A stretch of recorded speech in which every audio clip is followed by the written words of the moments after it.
imperialism and racism and slavery to just one race, which is pretty much what every single exhibit does. But let's talk about the fact that when you look at slavery, let's talk about the fact. Slavery in America was. Do you realize that only less than 2% of white Americans own slaves?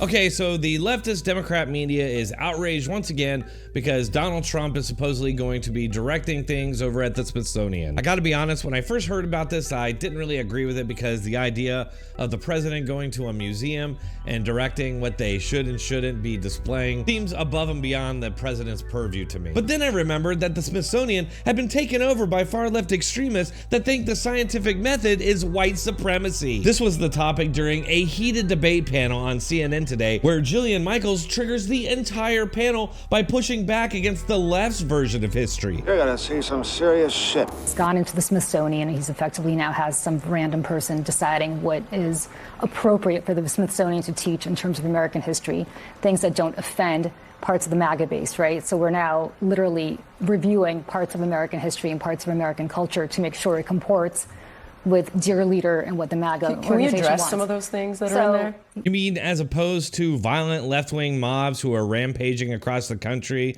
tearing down historic statues, attacking police that are trying to guard those statues, or universities removing white authors from the schools? You remember they were even talking about getting rid of Mount Rushmore or replacing the carvings that are currently there because they're white men and white man bad. Fuckers hate us because they ain't us. They hate us because we ain't us? I mean, we are talking about a Smithsonian that has been captured by left-wingers who are now revising history to fit their ideological beliefs. But we know that in her head that it's somehow different because the left's version of history is the right version. Because have you looked at some of the things that are being reviewed? Yeah, slavery was a bad thing that was to talk about. Okay. Like, he's not whitewashing slavery. So he's not? He's not. No, okay. He's not. And you cannot tie imperialism and racism and slavery to just one race, which is pretty much what every single exhibit does. But let's talk about the fact that when you can't tie slavery. Let's talk about the fact. Slavery in America was. Do you realize that only less than 2% of white Americans own slaves? But it was a system of white supremacy. You realize that slavery is thousands of years old? White people were Do you know the slave who owners. was the first race to try to end slavery? Controversial. Well, what's controversial? God, I love how this guy's constantly looking to Abby Phillips to back him up. For one, Native Americans owned African slaves, as well as Mexicans, and South Americans in general had a much higher percentage of slave ownership than in America. And of course, none of these slaves could have existed in the first place if the Africans themselves weren't selling those slaves away. I'm very surprised. This is an extraordinary exercise in historical revisionism. I'm really surprised. Do you realize that Jillian, I'm surprised that you're trying to litigate who was the beneficiary of slavery and who was not. What I'm trying to tell you is that in the context of American history, okay. In the context of American history, what are you saying is incorrect by saying that it was white people oppressing black people? Every single thing is like, oh, no, this is all because white people bad. And that's just not the truth. Like, for example, every single exhibit, I have a list of every single one. Like, people migrated from Cuba because white people bad. Not because of Castro. Yes, no, it's in there. That's what I'm saying. You don't actually know what's in there. Do you know that when you walk in the front door, the first thing you see is the gay flag? Jillian, you have a lot of stuff in front of you. Yeah, I do, what because exactly I don't, because here's the thing. Are you talking about? Okay, I'll give you an example. Yeah, please. There's one called Change Your Game, right? This has been an installation there. Is gender testing fair in sports? Does that, and then it goes on to talk about how it's complex to do gender testing in sports. It's not complex. It's basic science. That's untrue. It's XX chromosome, XY chromosome. That's sports. Is it fair to have biological men competing against biological women in sports? No. But why is this in the Smithsonian?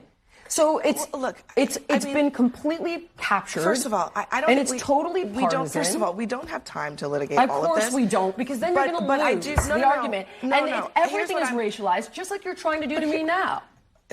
Excuse me. It's like, I can't believe you're trying to suggest, that slavery is a good thing. Just to be clear, you brought up race. No, this was a conversation about the arts, and you brought up race. It isn't. You brought up. But the whole point of this is that the issue you brought up slavery, and you brought up the question of whether. You brought up the question of whether or not slavery in the United States is about race. The answer is yes. Stop.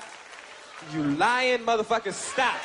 Oh, here we go again with Abby Phillip claiming that they aren't the ones that always make it about race. She did the exact same thing when Ana Navarro dismissed one of the other panelists' position because he's a white man. Brad, all she's saying is that her view of the situation is different from yours, which is not an insult. It's not, and it's also not a racial insult. It might be hyperbolic for you as a white man. Stop.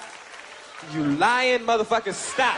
Look, I don't know how I feel about Donald Trump having any input over at the Smithsonian, but I also know that the Smithsonian has clearly been captured by communists who are using the museum to rewrite history and increasingly stratify this country to the point it is no longer united. And something that our foreign adversaries, if they're not already, would love to be a part of. And never forget that it was the left and Democrats that spent 4 years literally trying to tear down the history of this country using violence. Not to mention their Orwellian assault on information, truth, and our language. What do you all think? I'm sure there's some stuff I missed, and you can all let me know about that in the comments. And if you're still here, might as well hit that like button and subscribe. I do post on a regular basis, so make sure to keep checking back for more. Thanks a lot.